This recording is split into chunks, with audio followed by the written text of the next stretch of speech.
계엄 선포 직전 국무회의 절차가 제대로 이뤄지지 않았다는 게 여러 국무위원들의 증언입니다. 특히 일부 장관들은 당시 상황을 이렇게 그림까지 그려가면서 이게 왜 정식 국무회의가 될 수 없는 건지 검찰에 설명한 걸로 파악됐습니다. 유선희 기자의 단독 보도입니다. 조태열 외교부 장관은 검찰 조사에서 비상계엄 선포 직전 윤석열 대통령의 호출로 용산 대통령실을 찾았을 때 상황을 그림으로 그려 설명했습니다. 밤 9시쯤 대통령실 5층 집무실에선 윤 대통령을 중심으로 한덕수 국무총리와 김용현 당시 국방부 장관 등 8명이 원탁에 둘러앉았습니다. 조 장관은 이 자리에서 윤 대통령이 재외 공관이라고 적힌 A4 용지를 건네면서 비상계엄을 선포하려고 한다고 말했다고 진술했습니다.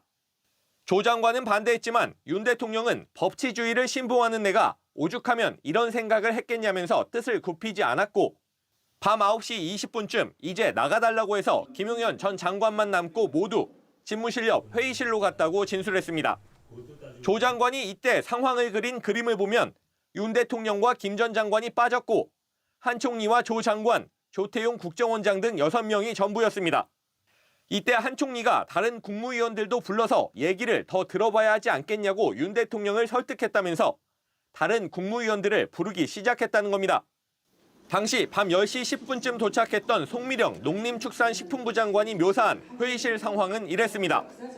송 장관은 검찰 조사에서 추가로 도착한 자신과 조규홍 복지부 장관 등 국무위원들, 정진석 대통령 비서실장과 신원식 국가안보실장, 홍철호 정무수석 등이 어떻게 앉아 있었는지 자세히 그렸습니다.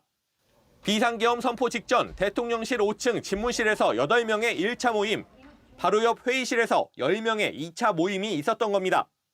김용현 전 장관은 바로 이 2차 모임이 국무회의였다고 주장하고 있습니다.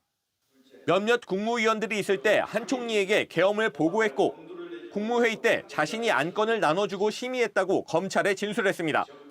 하지만 한 총리는 경찰 조사에서 나를 거친 사람은 아무도 없다고 진술했습니다.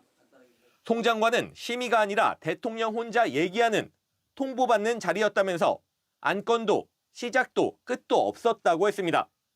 조 장관은 국무회의를 개최한 적이 없다고 진술했습니다.